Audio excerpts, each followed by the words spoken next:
आपके अनुसार सबसे शक्तिशाली मंत्र कौन सा है और क्यों?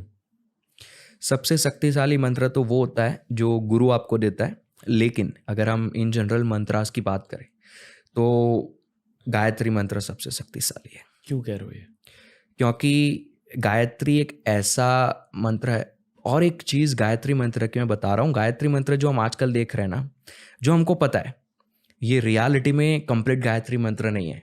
इसे हम सावित्री मंत्र कहते हैं। गायत्री मंत्र आज भी सीक्रेट है, जो हायर लेवल पे तांत्रिक होते हैं, जो तंत्र करते हैं, उनके पास।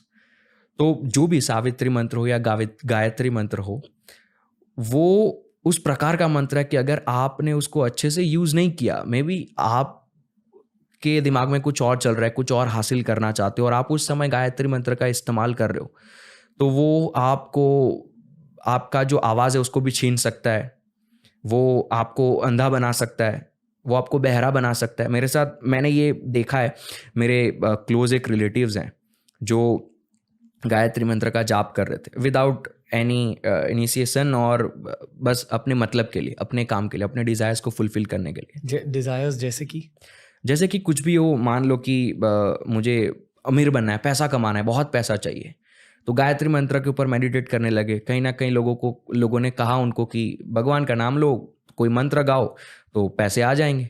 तो गायत्री मंत्र का एक मतलब से इस्तेमाल करने लगे, और उनकी लाइफ में उस टाइम के बाद ऐसी चीज़ें हुई है, मैं अब ऑन कैमरा बताना नहीं चाहूँगा, लेकिन ऐसी ऐसी चीज़ें हुई है कि अगर आज मैं उस चीज़ को याद करूँ ना, तो मुझे वो गायत्री मंत्र का पावर समझ में आता है। इसी वजह से हमें ये कहा जाता है कि बिना इनिशिएशन के गायत्री नहीं करना चाहिए। ऐसा नहीं है, आप गायत्री कर सकते हो बिना इनिशिएशन के, but you should know the correct pronunciation, और आपका अंदर से जो मोटिव है उसको करने का, वो साफ होना चाहिए। आप बिना इनिशिएशन की भी उसे कर सकते हैं, लेकिन लोग आजकल ये ट्रेंड चल रहा है कि गायत्री को बिना इनिशिएशन के नहीं करना चाहिए, गलत हो जाएगा, गलत हो जाएगा। गलत इस वजह से होता है क्योंकि हम उसको ठीक से प्रोनाउंस नहीं करते हैं। एक बार प्रोनाउंस करना आपको? नहीं, नहीं। क्योंकि मैं गायत्री मंत्र को जब से मेरा इनिशिएशन हुआ है, गायत्री मंत्र को बोलना मुझे मना किया गया। आई एम इनिशिएटेड फॉर महामृत्युंजय मंत्र।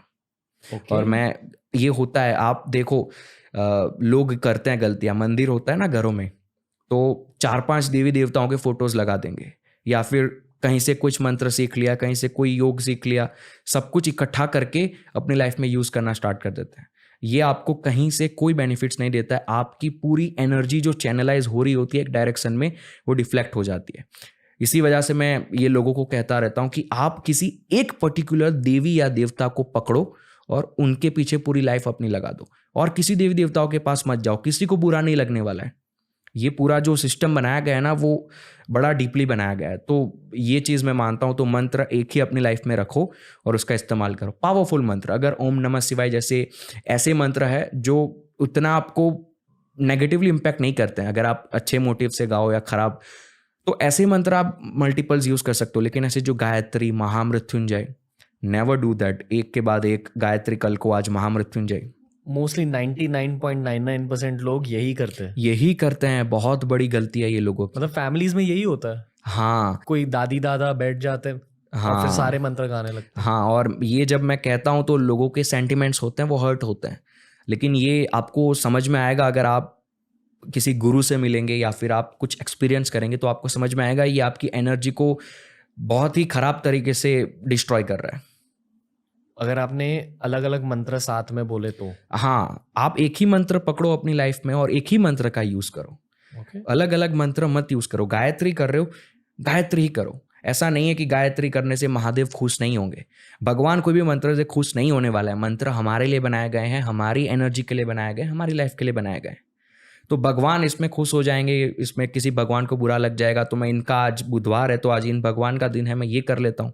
नहीं, ऐसा मत करो। मैं सबको ये कहूँगा। तो क्या आप ये मानते हो कि भारत में काफी सारे रॉन्ग सिस्टम्स है रिलीजन को लेकर, स्पिरिचुअलिटी को लेकर? बहुत सारे हैं, और लोग सुधारना नहीं चाहते हैं क्योंकि उनके बचपन से सेंटिमेंट्स हैं कि मेरे घर परिवार में तो यही चल रहा था पहले से। लेकिन घर परिवार में भी किसी को इस चीज़ का नॉलेज नहीं है, तो वो यही चला रहे हैं। और हम उसको अगर कहने जाएंगे, अगर हम सुधारने जाएंगे, तो वो नहीं सुनता है, ईगो आ जाता है एक। आपका मंत्र महामृत्युंजय मंत्र है, हाँ, गायत्री मंत्र नहीं। नहीं है। फिर भी आपने कहा कि गायत्री मंत्र सबसे पावरफुल है। हाँ, क्योंकि गायत्री मंत्र उस प्रकार का मंत्र है जो आपके सेंसेस को डिस्ट्रॉय कर सकता है। महामृत्युंजय ऐसा नहीं करता है। दोनों के यूजेज अलग अलग है, ठीक है। गायत्री का यूजेज अगर मैं तांत्रिक पर्सपेक्टिव से बात करूं ना, तब उन दोनों के यूजेज अलग अलग हो सकते हैं, लेकिन एक नॉर्मल ह्यूमन के लिए वो दोनों मंत्र पर्टिकुलर 90 to 95% एक ही तरीके से काम करेगा। 5% बस अलग अलग दोनों में होता है। Okay.